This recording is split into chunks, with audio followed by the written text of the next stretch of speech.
Macron au Maroc. Une affaire de date.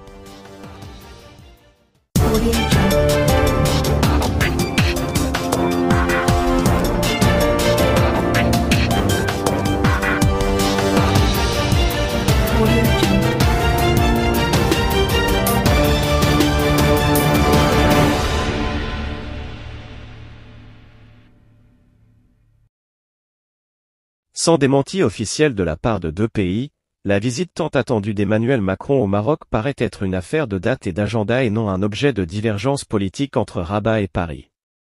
C'est en tout cas ce qui ressort de la riche conséquence dans la relation entre la France et le Maroc qui avait vu un paquet de ministres français programmer leur visite au Royaume et celle inédite du ministre marocain des Affaires étrangères, Nasser Bourita au Quai d'Orsay.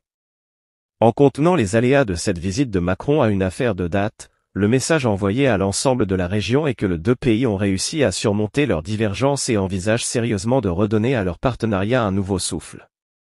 Un gigantesque pas a été franchi lorsque les autorités françaises ont donné le feu vert à leurs opérateurs économiques officiels de valider les investissements français dans le Sahara marocain. Ce qui équivaut aux yeux de tous à une reconnaissance économique de la souveraineté du Maroc sur son Sahara. Sur le nœud de la divergence entre la France et le Maroc, une précieuse clarification a été apportée par le ministre français des Affaires étrangères, Stéphane Séjourné. La question de la reconnaissance sera tranchée entre les plus hautes autorités des deux pays, le roi Mohamed VI et le président Emmanuel Macron. À partir de cet instant-là, la visite du chef de l'État français au Maroc est devenue juste une question de temps.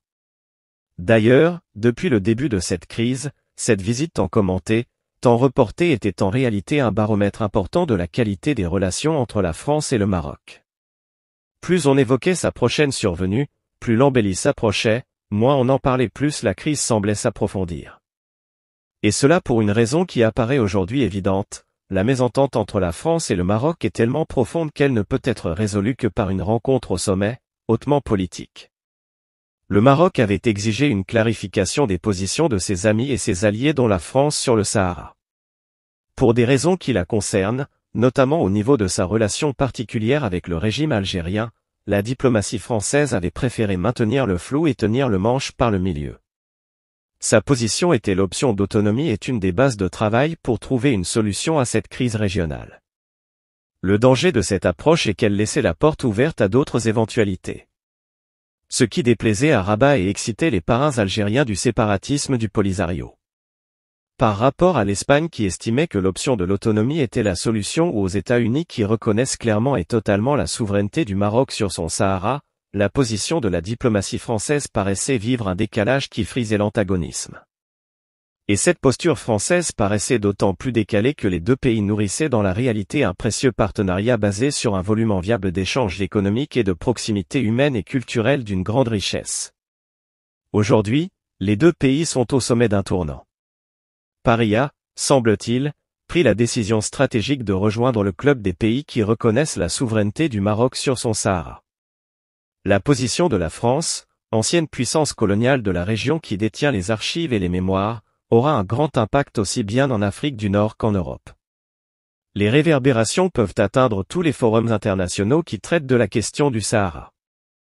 Il s'agit aujourd'hui d'attendre le momentum franco-marocain pour l'envisager. Il sera concrétisé par cette visite de Macron au Maroc qui donnera un nouveau visage à cette très particulière relation entre les deux pays. Et il s'agit non seulement de mettre fin à une sournoise logique de divorce entre Rabat et Paris, mais surtout de mettre sur les rails un nouveau partenariat qui aura pour théâtre d'action le Sahel et les pays d'Afrique de l'Ouest. Par un effet de balancier géostratégique, plus la France perd pied dans cette région, plus le Maroc renforce sa présence et son influence.